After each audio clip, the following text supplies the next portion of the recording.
guys, how's it going? Hope you're doing well. So in this video I want to talk about how you can find ways to break in as an entry-level or junior dev job if you're having trouble with the conventional routes. So let's say you're sending out your resume, applying to jobs on LinkedIn, Indeed, stuff like that, even reaching out to friends and your personal network, and that's still yielding no results. There are ways you can still work around that, and in this video I'm going to get into some of that. Now I'm working off another YouTube video where I got some of these ideas that I agree with very much. His name is Sylvester Morgan, and he's kind of like me. He's a self-taught developer, and he runs his own YouTube channel. Excuse me, he runs his own YouTube channel. It's called Sylvester Morgan, and it's pretty good, so I recommend you look into it and subscribe and follow his videos. So I'm going to play the excerpt from the video that I want to reply to, and yeah, take it from there. I had a comment the other day. A guy was sharing an article and a video talking about whether or not companies hire junior developers, and he was feeling kind of discouraged about it all. And so I did answer the question in the comment, but I also just want to share it here that listen, there are ways to work around not having experience yet. There's so many proactive things you can do. Marketing yourself, networking, attending meetups, getting jobs related to the field, but not necessarily what you want to do. So for example, database development, or getting a job doing something like help desk, just to get your foot in the door. Another piece of advice that I've heard and that I agree with is that you don't have to apply only for junior jobs, junior or entry level. Even though my resume said entry level in the title when I got started, I applied for a position that was looking for 3 years of experience, so more like mid-level, and I got the job. So you don't necessarily need to be looking for junior level positions or entry level positions. The people with those job titles are probably doing the same work as those without the titles, but they're probably doing it for less pay. And then again, I've said this a bunch, once you get your foot in the doors are wide open. People are going to be reaching out, trying to hire you. So don't be discouraged. There's a great demand for people who know how to code. Okay, so a couple takeaways there. So the main takeaway is that if you're having trouble breaking into the conventional routes, you should try applying for work that may not exactly fit what you're looking for. He specifically mentioned like database development or even help desk, IT help desk. And that is actually really good advice for people who are struggling just through regular means. He gave the usual advice like go to meetups and use your personal network and stuff like that, and that's all fine. That's all pretty standard stuff. But one thing that I've noticed when I talk to people who want to be hired is that if they're offered a role, I've offered assistant roles, junior dev roles that I've been turned down a lot. Like people said, thank you for the offer, but I don't think this is right for me right now. Mostly because it doesn't exactly fit what they want, right? And that becomes a matter of your options, personal leverage and your options. Well, if you're balancing other offers and you're evaluating, a series of options, all of which are pretty good, great. That's great. Good for you. I support your decision to pursue what you feel is best, what you want to pursue. But more often is the case for me that when somebody turns down something that someone I want to hire, when that person turns it down, it's because he doesn't have something else lined up. He just says it's not like the perfect fit for what he wants to do. And in every code base, in every assignment, every job, there is dirty work. There are dirty deeds that have to be done.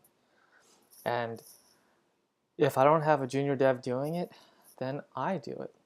So, for example, in one of my last clients, I built out the usual. Well, it wasn't Node Express. It was a C# backend, but there was a React front end, React Redux, and all that crap. And I was doing the usual front end integration. Excuse me, and then involved in that is always just a huge mess of just configuring the CSS, specifically the SAS files, organizing all the variables, making sure all the individual SAS files use the same set of variables, a common set of variables. So for example, in one SAS file, it might be the background color might be listed as like a hex code, and then in another SAS file, that same background color might be a global variable called green or light green. Well, what should it be? They should both be light green. The variable. That's what SAS is for. That's what less is for. So things like that. Or if you have like duplicate class names across like 4 different SAS files, those should be abstracted into one universal SAS that can be imported between all the modules. This is dirty work. This is very, very monotonous, boring, mindless work, and everyone hates it. But guess what? If I don't have anyone else to do it, I do it, and I'm billing my full rate no matter what. So typically what always happens is when I'm doing this kind of client work, I will explain to my client, within a 6-hour block of time, 4 of those hours is mostly menial responsibilities that I really could pass off to a junior dev, and then 2 of those hours, just approximations, is senior level work. Like integrating different environments, getting the API to hook up correctly, stuff like that, validating parameters, things of that sort. So that's where I'm really doing what I need to be doing. But the other roughly 70%, right, 65, 70%, it could be handed off to a junior dev billing $20 an hour, $25 an hour, and saving my client money, saving me just the torture of dealing with all that crap, and getting the junior dev some experience. But the client almost always is down with this. They're almost always like, yeah, great, let's go for it. Let's find some junior devs, save me some money, and get you on the more important stuff. And this, again, this happens every single assignment. And what oftentimes happens is, I'll talk to a series of people wanting to enter the industry, and they'll be like, yeah, I'm not sure I want to do that kind of work. I'm more of a back end guy. I'm not a front end guy. Like I'm more of a, I want to work more on the API side. It's like, okay, great, but what are your options right now?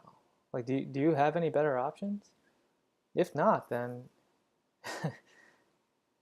this might be a foolish decision. Like, do the dirty work. Do the work that other people don't want to do. Hell, do it for free. The access alone is worth the wage. If you prove your value over a short period of time, even just a month, like a month, maybe 2 months. If you prove your worth, they're gonna hire you. They're gonna pay you market rate. The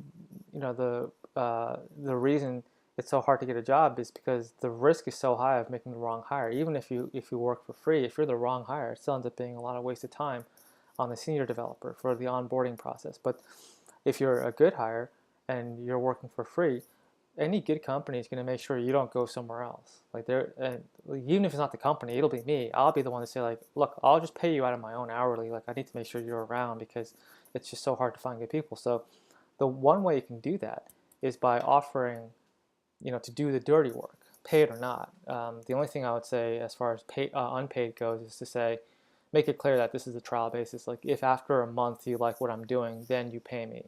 Otherwise, there could be a miscommunication. That's happened to me in the past. It happened to me about 3 years ago, where this one college kid was like, yeah, I want to work for you for free. I want to learn as much as possible. So I did that. This is sort of my first experience along those lines. And then he ended up, like after like 2 or 3 weeks, ended up being like, look, you have to start paying me because I'm making no money this summer. And, it really turned me off. I felt a little bit taken advantage of because I was like, what do you think I'm just teaching you, like I'm making money by teaching you how to program? Like this is, okay, that's a whole separate matter. But just make it clear is kind of the moral of that story. Make it clear, like, all right, I'm willing to do this dirty work for a month for no charge. But after a month, let's revisit. And if you like what I'm doing, then you start paying me and like set a rate. So like $30 an hour, $25 an hour, whatever. So that there's no misunderstanding. Otherwise, there's going to be hard feelings, and I wouldn't blame the person for feeling that way. So the point is, do the dirty work. What a lot of entry-level people in general, not just devs, but entry-level people in general, they don't look at the long game, which is if you prove your value, you prove your worth, then you gain access. Then the company they will want you to work on the more challenging thing. They're going to move you up to the more hard problems. Obviously, they're going to pay you more too, and then you're going to see how things work at a more sophisticated level, and that'll just keep on happening if you're good, right? Uh, this is not like a magic solution for people who are not good. Like if you're not good, just quit. You're not going to make it. But if you're good and you're hardworking, then you might have to push a little harder to break in. I will say this was my entry route into the industry. This is literally how I did this. If you've watched any of my previous videos where I explain how I got started when I moved to New York City in 2012, I had a hard time getting contracts.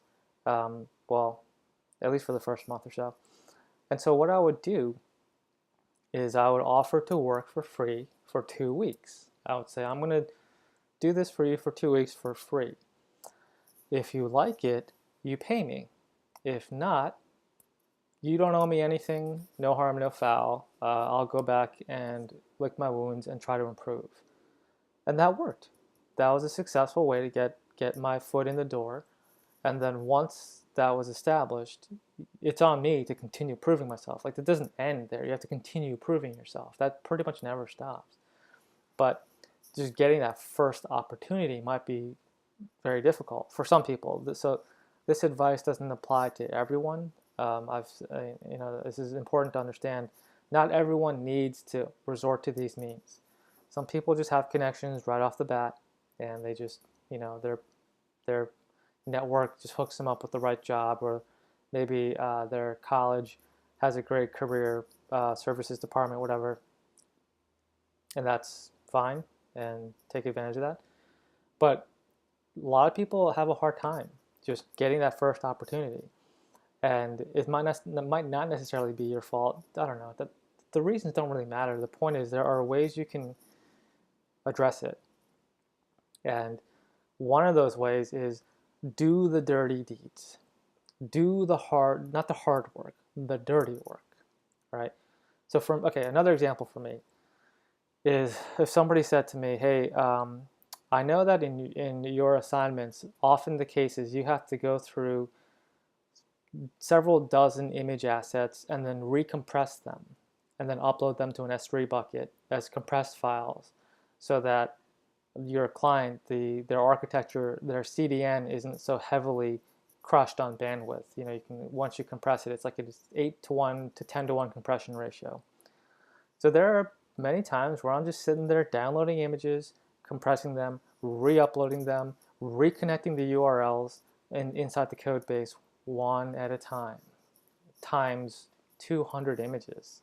And I'm billing my full rate for that. Even when I'm billing my full rate, do you think I enjoy this work? I don't want to do that. That sucks. That sucks.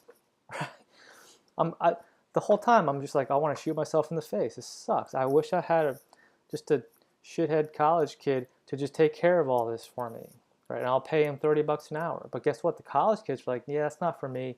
I think I'd rather do a job that's a little bit more in line with my major or whatever. And again, that's fine if you have the options.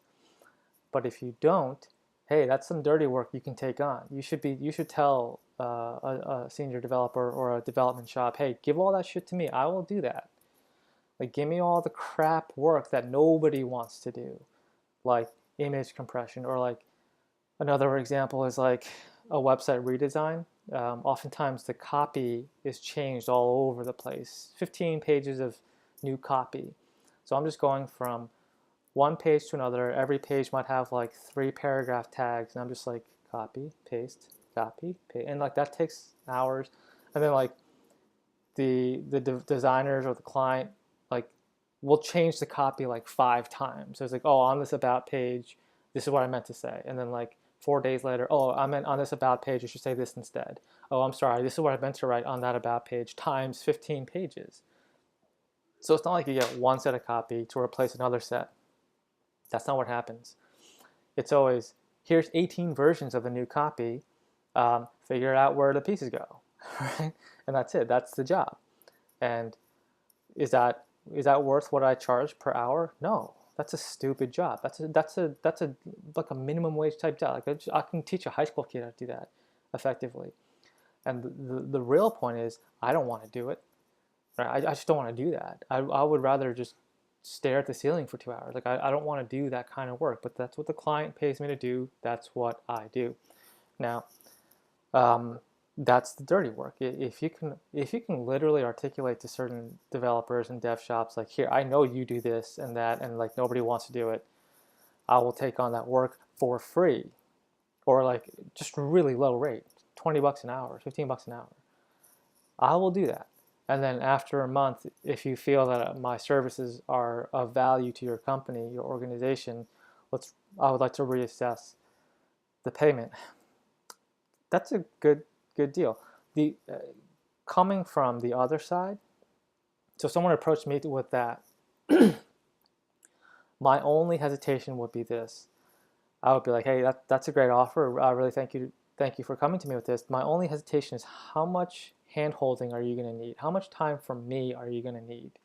That would be my only hesitation. I would be like, look, I'm fundamentally down with this, but I don't want to spend 4 hours with you a day teaching you shit, right? Because that's really what kind of people expect. And I had another interview 2 weeks ago because I'm trying to hire a junior dev, and the guy was like, I mean, he's a smart guy. He's like, but he didn't know any of this stuff. He didn't know Node, React, or whatever. And he was like, yeah, I was just hoping I could learn as much as possible. Like, that's kind of why I replied to this position. I want to learn as much as I can. It's like, okay, but you don't know anything. Like, I'm just paying you to teach you now. And it's like, that didn't quite register. It's like, do you understand? Like, I'm paying you to teach you stuff, and like nothing else is going to happen. Like, I'm not going to get anything in return, right? So that would be my only hesitation. So if you can find an effective way to sort of address that concern. So maybe if you said to me, yeah, I get that. That makes a lot of sense.